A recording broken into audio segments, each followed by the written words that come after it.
The Raiders started out free agency hot. They made a big trade for Geno Smith, but after that, it was crickets. Nothing happened for a long time until bam, several moves happened in the evening in day one of free agency. We're gonna break down the biggest losses that the Raiders have had this offseason so far and some big key additions that happened in day one. Raiders fans are still debating whether or not Geno Smith was the right call. They sent a third-round pick for this guy. Since then, we've seen the Seahawks replace Geno Smith with Sam Darnold, and the Jets were able to grab Justin Fields at a cheaper rate than the Raiders were able to grab Geno Smith. But to all the fans who maybe want to talk trash to Geno Smith at some of these games, you better watch out. This guy is not afraid to chirp and let the fans know what he thinks. He had this Seahawks fan talking trash last year, and Geno had to be held back. He had to be held back. So watch out in Allegiant Stadium. If you chirp at him, he's gonna chirp back. In day one of free agency, I expected the Raiders to maybe grab another weapon on offense, but it did not happen. However, Tyler Lockett, former Seattle Seahawks player who's been with Geno Smith for the past few years, he's still available. So I'm expecting maybe to sign him in day two of free agency. That did not materialize in day one, but right now they just have Brock Bowers and Jacoby Myers and Trey Tucker in line to be the top three pass catchers for the Raiders this year. I think they need another one, and even though Lockett's been in the league for over 10 years, I was watching some of his games from last year, and I still think he has gas left in the tank and would be a good addition for the Raiders this year. But we are having to say goodbye to some of my favorite players over the past few years. Nate Hobbs is joining the Green Bay Packers, going to reunite with some other former Raiders who are on that Packers team. But Nate Hobbs was a free agent this year. The Raiders decided not to sign him, not to retain him. $48 million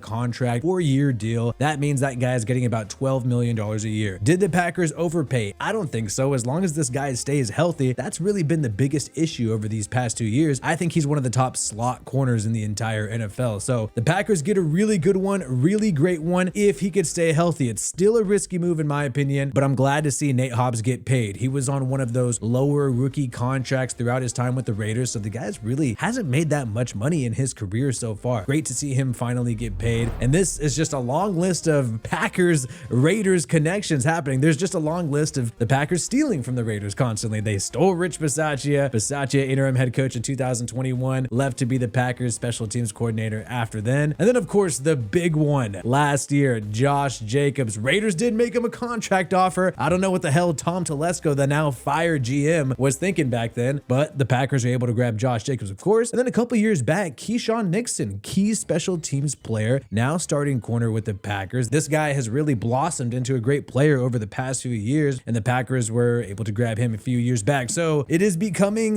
the Las Vegas Cheeseheads in some ways. I cannot wait to see who they sign next from the Raiders next year. But Raiders also missed out on a couple key players. I think this one is going to sting more than any other one. The Raiders don't have a linebacker right now. I don't know who's going to play linebacker right now. We thought maybe you're going to reach a deal with Robert Spillane. That is not the case. The New England Patriots have signed Robert Spillane. He's going to join Mike Vrabel there and help lead that defense. This guy was wearing the green dot for the Raiders over the past 2 years. I thought he was really productive, really tough, able to play through multiple injuries. That's the kind of guy you want. Max Crosby, really big fan of him. And the big concern is the fact that there's nobody else on the Raiders team behind him. You get some young guys, Amari Burney, Tommy Eichenberg, no, not real full-time starters. They've never started in their entire career for a full season. And Divine Diablo was the only other top linebacker on the Raiders team. He is still a free agent, testing free agency, hasn't reached a deal with another team yet. Maybe they'll bring him back. But this leaves a big hole at the linebacker position, which wouldn't have been there if they would have retained Robert Spillane and Divine Diablo. So big concern for the Raiders, and maybe they'll eye a linebacker in the draft. They're definitely going to have to sign somebody in free agency in day 2 or day 3, since they did not address that in day 1. So we're talking about 2 players leaving the Raiders. I think it's a big deal on the defensive side of the football. You kind of wanted to keep that continuity from the past few years because the defense has not been the problem the past few years. They've been really excelling. Well, the Raiders, fortunately, were able to bring some people back on the defensive side of the football, and that is Malcolm Koonce. Malcolm Koonce really came on the scene and started making a splash in 2023, and then Antonio Pierce and Max Crosby both openly talked about last year how the fact that Malcolm Koonce had a big injury, tore the ACL, missed the entire season of 2024. They both were on record saying that was a huge blow to the Raiders team, and they were looking forward to seeing what he was going to do last last year. Everybody wondered, is he still going to be healthy for 2025? Will the Raiders take a chance on him? And it looks like they're taking a big chance on him. $12 million one-year contract, prove-it deal for Malcolm Koonce to join the Raiders. Hopefully he's healthy. Obviously, they wouldn't sign this deal if they didn't think he'd be able to recover and be healthy in 2025. And I also think another big aspect of this is that the Raiders probably would not have paid him close to $12 million unless they believed there was some real competition for Malcolm Koonce. So clearly, other teams were willing to take this type of prove-it deal of $10 million plus on Malcolm Koonce. The Raiders decide to put their money on the table and outbid some of these other teams and bring back Malcolm Koonce, who is set to be a free agent this year. And that could make this defensive line really nasty. We're going to break down the full roster in just a little bit. Raiders also lost another player. This one hurts. Really productive Trayvon Merrick. He's been on the Raiders over the past few years since 2021. Very productive guy at the safety position, has alternated from free safety to playing strong safety as well. The Carolina Panthers, whoa, they give this guy a bag, almost $20 million a year, damn near close. 3-year contract, $51 million for Trayvon Merrick, $17 million a year there. So Raiders clearly weren't interested in paying that much money for Merrick. This is the gamble that these teams are taking. Are they going to regret not giving up the money for Merrick? Will the Panthers look like the winners here? In my personal opinion, I think this is a little bit of an overpay, but maybe I'm just taking Trayvon Merrick for granted because he's been on the Raiders roster for the past few years, and I just always assumed he would be there. Either way, huge risk for the Panthers and maybe a mistake by the Raiders by letting this guy walk instead of Merrick. They're deciding to sign Jeremy Chinn, the former Washington Commanders safety. This guy is a heavy hitter who likes to play in the box. Raiders signed him to a $16 million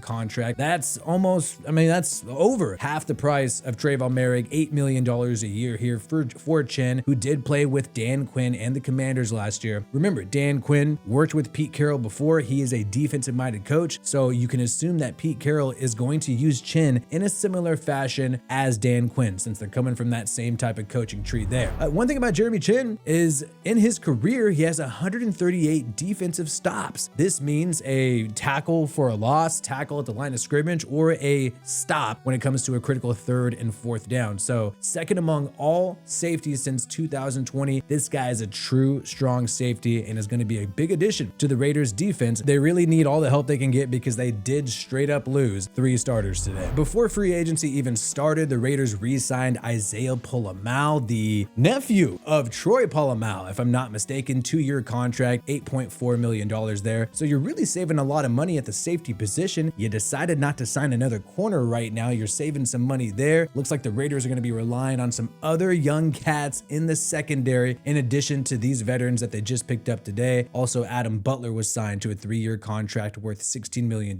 solidifying this defensive line, in addition to Alex Kappa, the former Buccaneer guard. He signed to a $5.5 million contract annually with the Raiders. When we're taking a look at this defense now, obviously we have some needs at linebacker. We talked about that earlier. Tyree Wilson, hopefully he can emerge and bring some healthy competition to Malcolm Koonce, but you got pretty much all the entire D-line set. So I don't anticipate the Raiders taking edge at pick 6 in the draft. Maybe they'll select a cornerback. Maybe they'll take the best corner in the draft because you only have Jack Jones and Jacorian Bennett there. Both of those guys, in my opinion, I disagree with these PFF grades. I thought they did quite well last year, especially given the fact that they often had to cover the best receivers on the other side of the football. It's not like they were playing corner number 3 and corner number 2. Jack Jones was straight up going up against the best receiver every time last year. So defense is almost figured out, really, aside from linebacker and corner. They're going to roll with these safeties here. And when it comes to the offensive line, I think other than tackle, it's been pretty much determined what the offensive roster is going to be. Raiders maybe are high on DJ Glaze. I think he was really underrated last year at right tackle. Maybe they'll add another wide receiver. That's clearly a huge need because you just got Trey Tucker and Myers, but maybe they'll think, hey, Brock Bowers is basically a wide receiver. We heard that Michael Mayer was on the trade block in this offseason, but nothing has materialized. Maybe you have Michael Mayer play tight end and move Bowers to wide receiver. That would be a good way to utilize all the talent that you already have on the roster rather than having to sign new guys. And then after that, running backs is the biggest need. There's been some rumblings that they may sign Najee Harris. I think that'd be a great addition to this Raiders team. Zamir White has been noted to be on the trade block in addition to Michael Mayer. But maybe they'll just keep these guys on the roster, build through the draft. But I think this team is pretty much all the way set up and the roster is almost completely finalized outside of running back, wide receiver, perhaps a tackle, linebacker is a big need, and then another player at the cornerback position. It seems seems like after the Geno Smith move, the Raiders decided to go more conservative. They opted for more high reward, low risk moves like Jeremy Chinn, like Malcolm Koonce. Let me know if you think this is a good idea by the Raiders, or should they have put out some more Skrilla investing in this team this year.